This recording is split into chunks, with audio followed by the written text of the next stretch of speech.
अब किसी की राम नाम नहीं लेता, क्योंकि जब वो राम नाम नहीं लेता तो उसकी बीवी को पता चला कि आपके पति बड़े घमंडी हो गए, पैसे वाले हो गए, तो किसी की राम नाम भी नहीं सुन सकते। तो पत्नी तो पति की जो जैसे चलेगी ना वैसे ही चलेगा। तो बोले क्यों? हमने सुना है कि किसी से राम राम भी नहीं करते। वो बोला अरे पगली, एक बात बता, जब मैं गरीब था तुझे तो सब पता है, तब मैं गांव में निकलता था, सब लोगों से राम राम करता, पैर छूता, लेकिन कोई हमसे बात नहीं करता था। और आज हम पैसे वाले हुए तो ये हमसे राम राम नहीं करते, मेरे पैसे से राम राम करते। हर शाम मैं तिजोरी को खोल करके जो हमसे राम राम करता है उसके राम राम में पैसे से बोल देता हूँ कि आज उसने की राश उसने की। वो हमसे नहीं करते, पैसे से करते हैं। तो कहते हैं कलयुग की रीति है, लोग सर तभी झुकाएंगे जब वो कहते हैं ना चमत्कार का नमस्कार है। महात्मा जी दाढ़ी बढ़ाए ले और जीन्स और शर्ट पहने निकल जाएं, या बढ़िया सफारी सूट पहने के निकले, तिलक न लगाएं, तो महात्मा जी को कोई महात्मा नहीं समझेगा। और वही महात्मा तिलक लगा करके बढ़िया पीले वस्त्र पहन के निकल जाए तो सब लोग झुक झुक प्रणाम करेंगे। एक धोबी गदा लेके निकला, उसके ऊपर एक पीला सा वो जो भैया नीरज भैया डाल रखा है ना, ऐसा ही अब उदाहरण दे रहे हैं, कुछ गलत मत समझना। तो ये अगोछे ना इनकी बहुत ये खास होते हैं। ये जो समझदार व्यक्ति होता है ना, जो संस्कारी होता है, उसे दिए जाते हैं। धोबी गधे के ऊपर डाल के ऐसा पीताम्बर निकला तो राजा साहब ने झुक के प्रणाम किया। अब झुक के प्रणाम किया, धोबी सोच रहा हमें ये लगता मेरा गधा है ना बहुत अच्छा लग रहा। तो भाई दूसरे दिन गधे को नहला धुला करके बढ़िया तरीके से राजा के दरबार में पहुंचा। बोले महाराज आपको मेरा गधा बहुत पसंद आया ना, तो मैं आज तुम्हें बढ़िया तरीके से दिखाने के लिए ले आया। राजा बोले अरे बाबरे, हम तेरे गधा से प्रणाम न कर रहे, हम तो वो अगोछा छोड़ो तो ना वहां से प्रणाम कर रहे थे। क्योंकि इंसान जिस तरीके से रहेगा, जिस तरीके से रहन सहन होगा, जिस तरीके से उसके गुण संस्कार होंगे, उसी तरीके से लोग उससे बात करेंगे।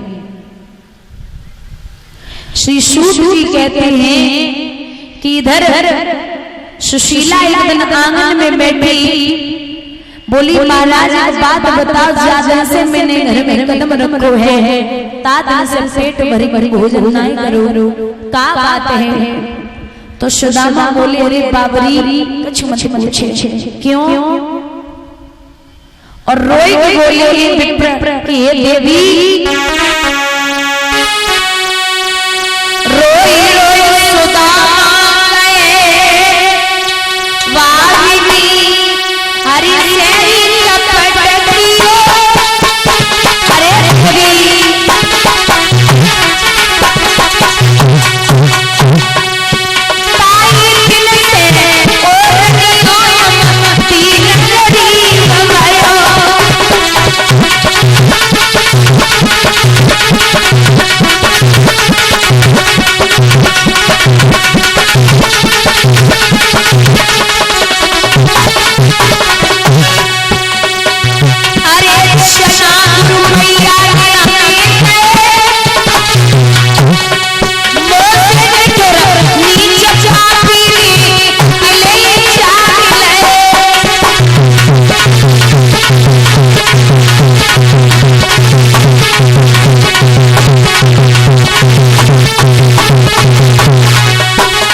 जो सुने कि इनके बचपन के मित्र कृष्ण हैं। अरे भैया द्वारिका जाओ जी, द्वारिका जाओ जी, द्वारिका जाओ जी।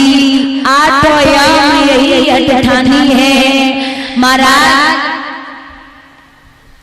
दिन रात कह रही महाराज चले जाइए, वो आपके बचपन के मित्र हैं, आपको कुछ न कुछ अवश्य देंगे। सुदामा बोले पगली खाए को दाने ना आए और तू हमें द्वारिका भेज रही है, क्योंकि कहते हैं ना गुरु वेद और ज्योतिषी मित्र और व्यवहार बिना भेंट कर जो मिले हुए न पूरन काज। गुरु के यहाँ जाओ तो कुछ न कुछ ले जाओ, मित्र के यहाँ जाओ तो कुछ न कुछ ले जाओ, पिता के यहाँ जाओ तो कुछ न कुछ ले जाओ, ज्योतिषी के यहाँ जाओ तो कुछ न कुछ लेके जाओ। खाली हाथ नहीं जाना चाहिए। और हमारे घर पर तो 4 चावल बनाना है। सुशीला बोली नाथ चिंता ना करो, मैं पड़ोस में जाऊंगी, कुछ न कुछ लेके जरूर आऊंगी। पड़ोस में तो पहुंची बेना, हमारे पति द्वारिका जा रहे हैं, कुछ हो तो दे दे। बोले हाँ कल ले लेंगे, तो वापस ना कर पाओ, आज आइए। बोली बेना जा देना, माओ पिया लौट के आवेगो ना, बादना दोनों ना चौगनों करके वापस दे के जाऊंगी, लेकिन आगे कुछ तो दे दे। कहते ना तो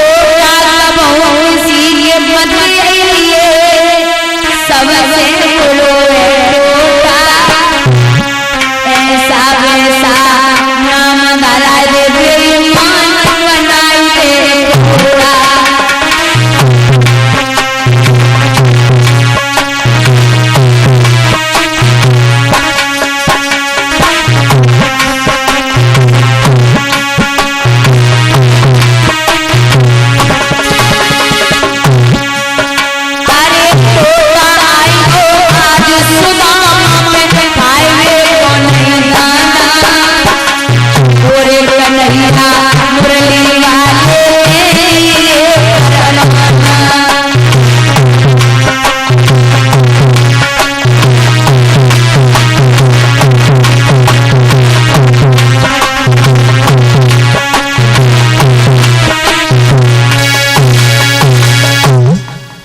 चले जाओ महाराज।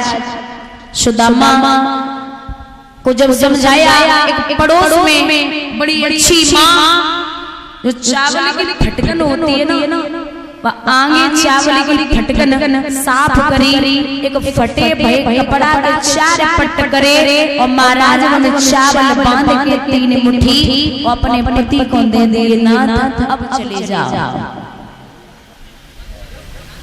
जब कहा कि चले जाओ, कैसे चला है वो?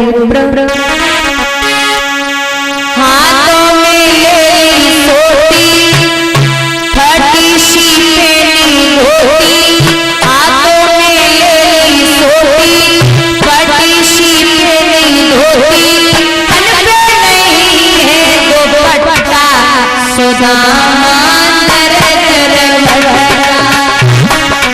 सुदामा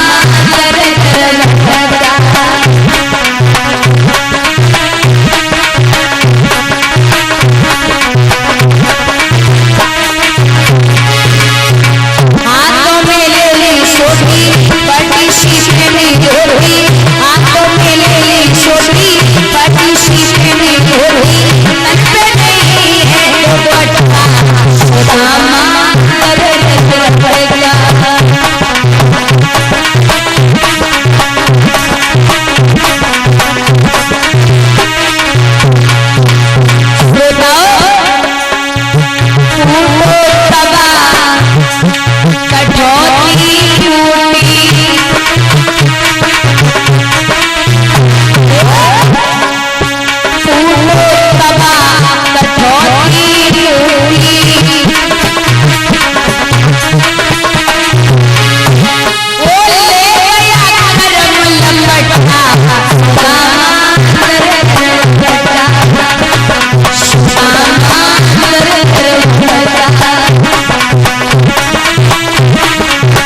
स्तुति की कि एक कन्हैया अब मुझे यहाँ से बुला ले, मुझ पे चला नहीं जाता। भगवान के विप्र आधे रास्ते में लेट गए। कृष्ण की याद करके भगवान ने अपने पार्षदों के द्वारा उठवा लिया। और जब उठवा लिया है तो सबसे पूछने बोल रही, भैया ये कौन सा नगर है? बोले द्वारिका 6। बोले हमें 6 में ना 1 में जाना है।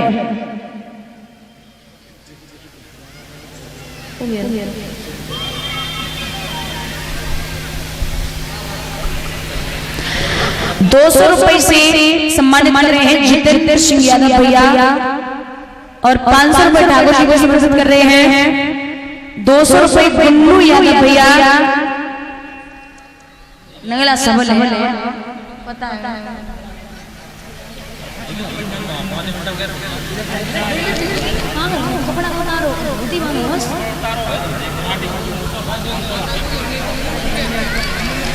₹51 अनमोल यादव नगला सबल, ₹51 सुरजीत यादव नगला सबल। भगवान सुख और संपत्ति प्रदान करे।